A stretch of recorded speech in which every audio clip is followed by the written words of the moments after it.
नमस्कार दोस्तों, real education channel में आपका हार्दिक स्वागत है। आज की इस वीडियो में बात करने वाले हैं कैनरा बैंक के बारे में। जानेंगे इस वीडियो में आप घर बैठे बैठे ऑनलाइन कैसे आप अपने मोबाइल से कैनरा बैंक की नेट बैंकिंग के लिए रजिस्टर कर सकते हैं और कैसे उसको एक्टिव कर सकते हैं। पूरी इंफॉर्मेशन इसी वीडियो में देखने को मिलेगी। वीडियो को अंत तक देखते रहिए। मेरा नाम है पंकज और आप देख रहे हैं रियल एजुकेशन चैनल। तो चलिए आगे बढ़ते हैं।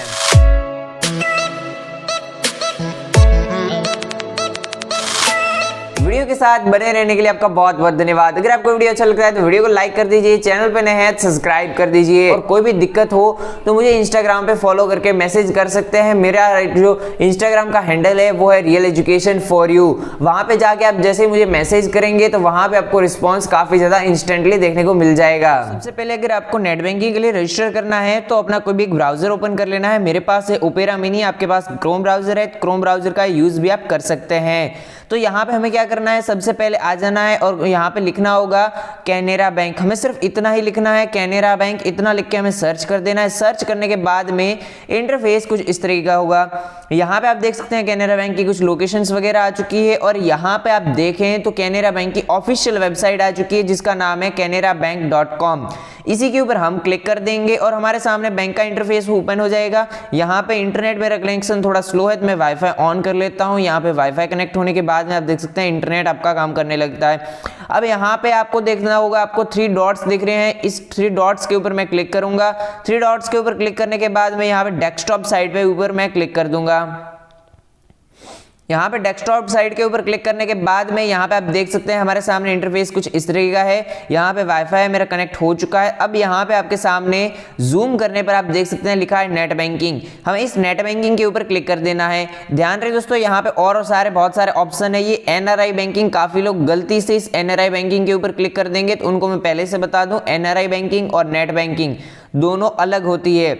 इसके ऊपर क्लिक करने के बाद में यहाँ पे हम लॉगिन कर लेंगे। ये हो जाने के बाद में आप देख सकते हैं इस तरीके का इंटरफेस होगा। यहाँ पे लोगों की गलती दोस्तों मैं आपको बताऊं, काफी बार मैंने सही चीजें बताने के बाद में भी लोग गलती करते हैं। वो क्या करते हैं, यहाँ पे आप देख सकते हैं सबसे पहला लिंक है ऑनलाइन बैंकिंग और यहाँ पे पर्सनल बैंकिंग। इसी के ऊपर लोग क्लिक कर देते हैं, जबकि मैंने सभी को मना किया हुआ है जब भी आप कैनरा बैंक की वेबसाइट पे आए तो यहाँ पे आपको क्लिक नहीं करना है।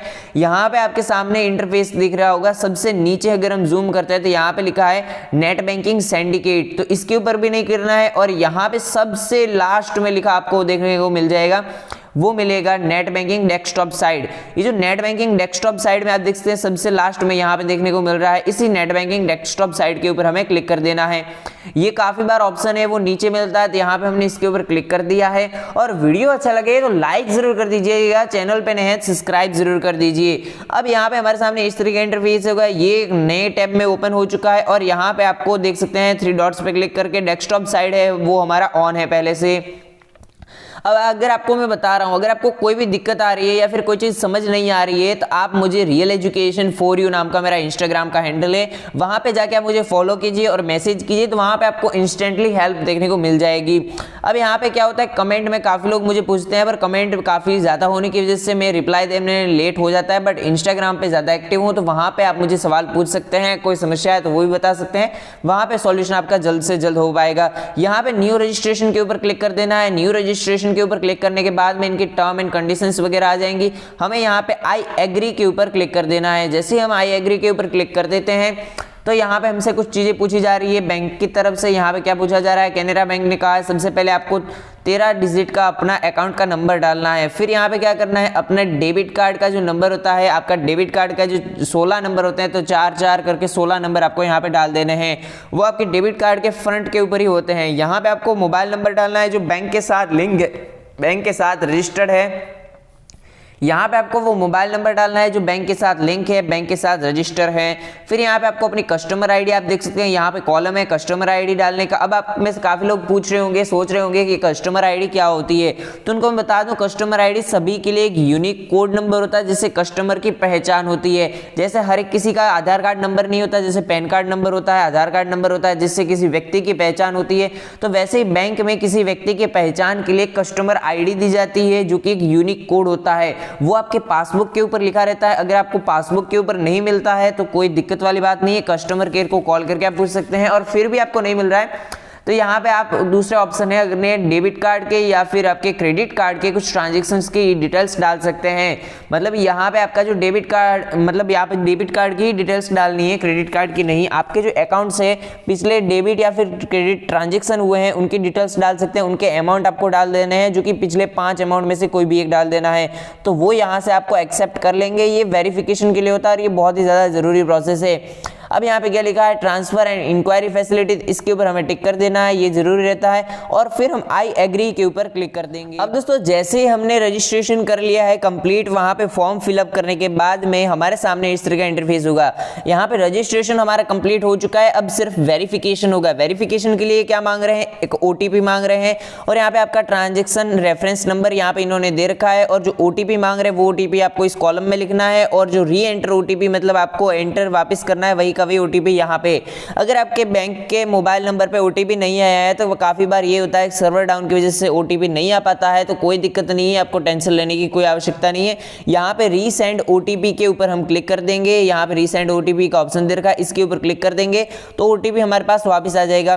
फिर यहाँ पे हमें सबमिट के ऊपर क्लिक कर देना है। सबमिट के ऊपर जैसे हम क्लिक कर देते हैं तो हमारा ये पेज है वो सक्सेसफुली रजिस्टर हो जाता है। दोस्तों वेरिफिकेशन कंप्लीट होने के बाद में अब हमें पूछा जा रहा है कि हमें अपना एक पासवर्ड बनाना होगा। अब पासवर्ड कैसे बनाना है मैं आपको बता दूं। यहाँ पे आपके सामने देख सकते हैं आप लिखा है एंटर लॉगिन पासवर्ड। अब जब हमें लॉगिन पासवर्ड है क्रिएट करना है तो हमें यहाँ पे एक चीज ध्यान रखनी है, जो लॉगिन पासवर्ड है वो मिनिमम 8 कैरेक्टर्स का होना चाहिए। और यहाँ पे आपको मैं बता दूं कैसे बनाना है। जैसे आपका कोई भी नाम है तो यहाँ पे अपना नाम लिख लीजिए, नाम का जो फर्स्ट लेटर है उसको कैपिटल रखिए, दूसरे लेटर स्मॉल रखिए, उसके बाद में कोई भी एक सिंबल लगा दीजिए @ हैज $% कोई भी, और उसके बाद में कोई भी एक नंबर से लिख दीजिए, जैसे 1 2 3 4 या फिर 5 6 7 8 कुछ भी लिख सकते हैं। जैसे मेरा नाम है पंकज तो मैं यहाँ पे क्या लिख लूंगा, कैपिटल में PANKJ, यहाँ पे P बड़ा रखा है और स्मॉल लेटर्स में लिख लिया ANKJ, और उसके बाद में कोई भी मुझे क्या कहते हैं सिंबल लगा देना है, $, हैज, @ कोई भी जो भी ठीक लगे।